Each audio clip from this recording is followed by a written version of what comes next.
بسم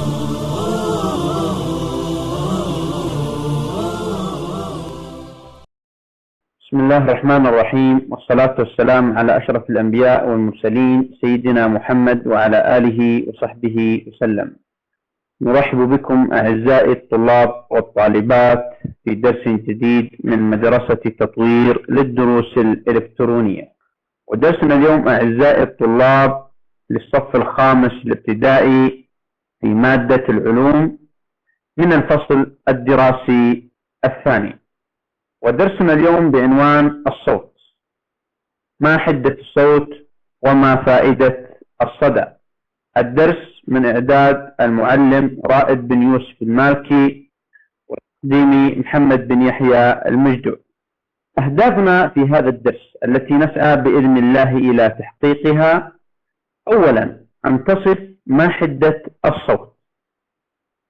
ثانيا، أن توضح تغير حدة الصوت ما يعرف بتأثير دوبلر. ثالثا، أن تبين فائدة الصدى. تكلمنا في درسنا السابق عن انتقال الصوت. سؤالنا: هل ينتقل الصوت في الفضاء؟ هل ينتقل الصوت في الفضاء؟ طيب، الصوت لكي ينتقل أيوة الصوت لكي ينتقل يحتاج إلى إيش؟ يحتاج إلى وسط ينتقل فيه، إما وسط صلب أو سائل أو غاز. والصوت لا ينتقل في الفضاء، وإنما ينتقل خلال أحد الأوساط التي ذكرنا. ولذلك إذن الإجابة أن الصوت لا ينتقل في الفراغ، لأن الفضاء فراغ. أحسنت. إذن الفضاء عبارة عن فراغ لا يوجد فيها لا وسط غاز ولا سائل ولا وسط صلب، فلذلك لا ينتقل الصوت في الفضاء. طيب، بدايتنا في درسنا اليوم لاحظ لدينا صورتين: صورة الولد وصورة الرجل. طيب، ما الذي يميز صوت الولد عن صوت الرجل؟ كيف تميز صوت الولد عن صوت الرجل؟ طيب، ممكن أن نفرق بين صوت الولد وصوت الرجل، وأيضا نفرق بين صوت الرجل وصوت المرأة. فتختلف الأصوات في ماذا؟ تختلف في الحدة، في حدة الصوت.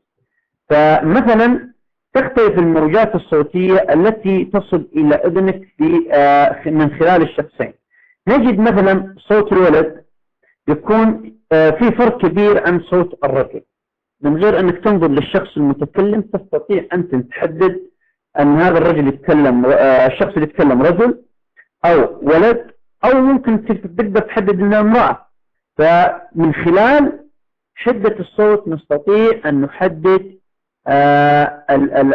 مصدر الصوت. لاحظ هنا صوت الولد وصوت الرجل. لاحظ كيف يتكون صوت الولد. عبارة عن تضغطات كثيرة، عبارة عن تضغطات في الهواء كثيرة. أما الرجل في المسافة التضغطات أقل. طيب، هذا شو نقدر نحدد نقول عليه؟ عندما تقترب التضغطات من بعض في صوت الولد تكون التضغطات متقاربة والتخلخلات، نقول هنا يزداد التردد، يزداد تردد الصوت، فيكون تردد الصوت عند الولد أكثر منه عند الرجل. طيب، ماذا نقصد بكلمة التردد؟ لو لاحظنا هنا في زيادة عدد التضغطات والتخلخلات أكثر، وهذا ذكرنا عنه ليش؟ إنه يزداد التردد. طيب، ماذا نقصد بالتردد؟ أيوة، التردد هو عدد مرات اهتزاز الجسم، عدد مرات اهتزاز الجسم خلال الثانية الواحدة. عدد مرات اهتزاز الجسم في الثانية الواحدة يعرف بالتردد، ويقاس بالهرتز. كم يهتز هذا الجسم خلال الثانية، هذا يعرف بالتردد. ولذلك نقول أن التردد في صوت الولد أعلى منه في صوت الرجل، لأن عدد الاهتزازات في الثانية الواحدة عند الولد في صوت الولد أكثر منها في صوت الرجل، وهذا ما يعرف بالتردد. لو لاحظنا صوت الرجل لاحظ أن عدد الاهتزازات لو حسبناها في الثانية عدد الاهتزازات والتضاغطات خلال الثانية أقل منها عند الولد. إذا التردد الصوت أقل عند مين؟ تردد الصوت أقل عند الرجل. نعم، إذا هو عدد مرات اهتزاز الجسم في الثانية ويقاس بالهرتز. ممتاز، هذا هو التردد، يعطيك العافية. إذا عرفنا الآن التردد، واستطعنا أننا نقارن بين الصوتين من خلال التردد وهو عدد الاهتزازات، واستنتجنا أيضا أن تردد صوت الولد هو أكثر، يكون صوت الولد أكثر حدة، يكون حاد أكثر.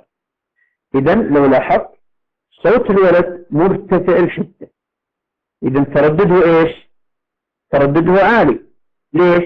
لو لاحظنا عدد الاهتزازات التضاغطات والتخلخلات أكثر منها عند الرجل. إذا التردد هنا أعلى، إذا الصوت يكون مرتفع. إن التردد يكون منخفض، الصوت يكون أيضا منخفض الحدة، إذا تردده منخفض. إذا لما نقول وش ماذا نقصد لما نقول حدة الصوت؟ حدة الصوت هو صفة بالصوت تحدد إذا كان الصوت رفيع أو غليظ، يكون غليظ في سماكة الصوت، أو يكون رفيع الصوت أو أكثر حدة. هذا ما يعرف بحدة الصوت. إذا صفة بالصوت تحدد ما إذا كان الصوت رفيعا أو غليظا. نلاحظ أن صوت الولد مرتفع وهو أكثر حدة من صوت الرجل. طيب نأتي الآن إلى تقويمنا المرحلي. لاحظ معي، ركز معي في السؤال. يقول صوت مرتفع الحدة. صوت مرتفع الحدة تكون التضاغطات والتخلخلات متباعدة. لما تكون التضاغطات والتخلخلات متباعدة، هل نقول هذا الصوت مرتفع الحدة؟ هنا يقول مرتفع الحدة. هل هذه الإجابة العبارة صحيحة أم خاطئة؟ أيوه يلا. عبارة صحيحة. إذا صوت مرتفع الحدة تكون التضاغطات والتخلخلات متباعدة بينها مسافات. خلونا نشوف. إذا نلاحظ الإجابة أو العبارة هذه عبارة خاطئة. لماذا؟ لأنه يقول الصوت مرتفع الحدة تكون التضاغطات والتخلخلات متقاربة وليست متباعدة كما ذكر هنا. لابد لكي يكون الصوت حدة أعلى تكون التضاغطات والتخلخلات تكون متقاربة. هنا أخطأ إيش؟ ذكر قال إيش؟ متباعدة، وهذا ما يجعل العبارة تكون خاطئة.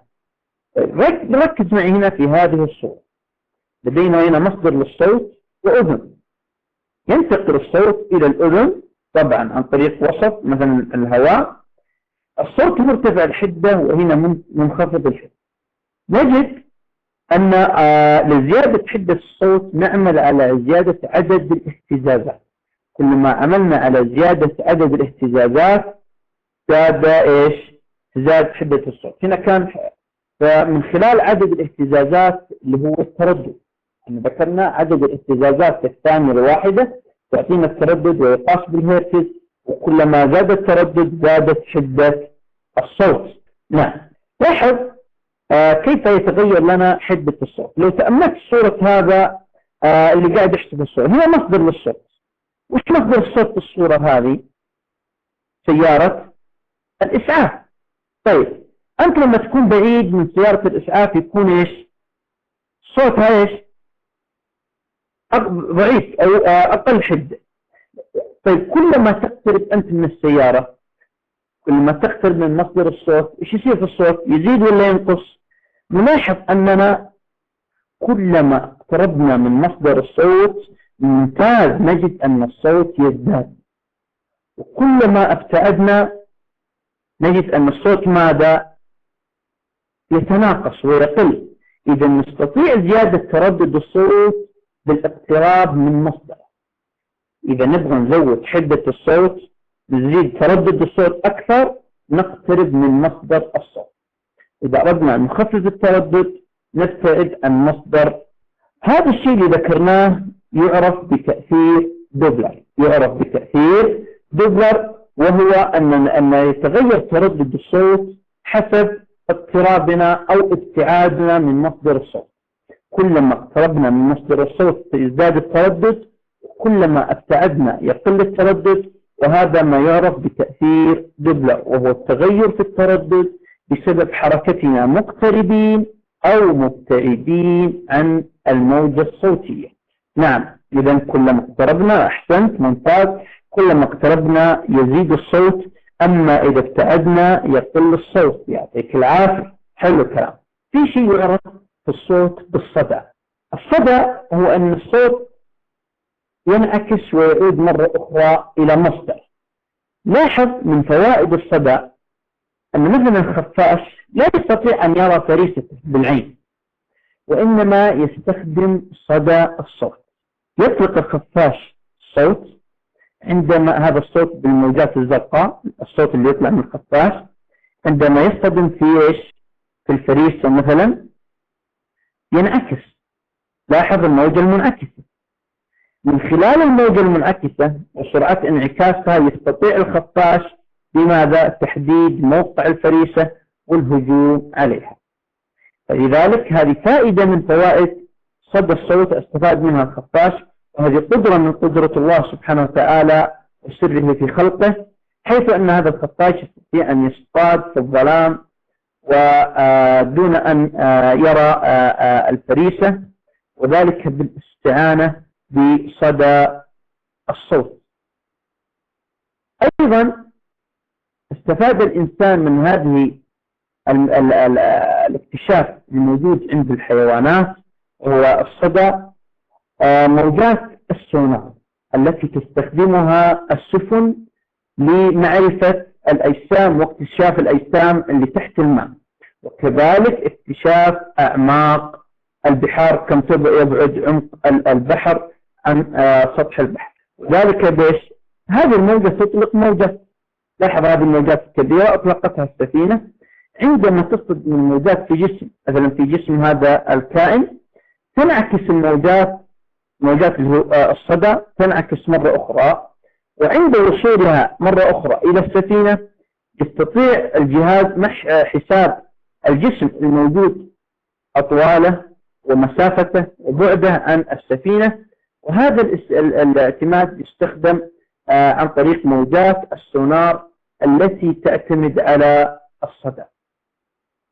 إذن هذه فوائد استفادها الإنسان في العلم الحديث من انعكاس أو انعكاس الصوت أو ما يعرف بالصدى.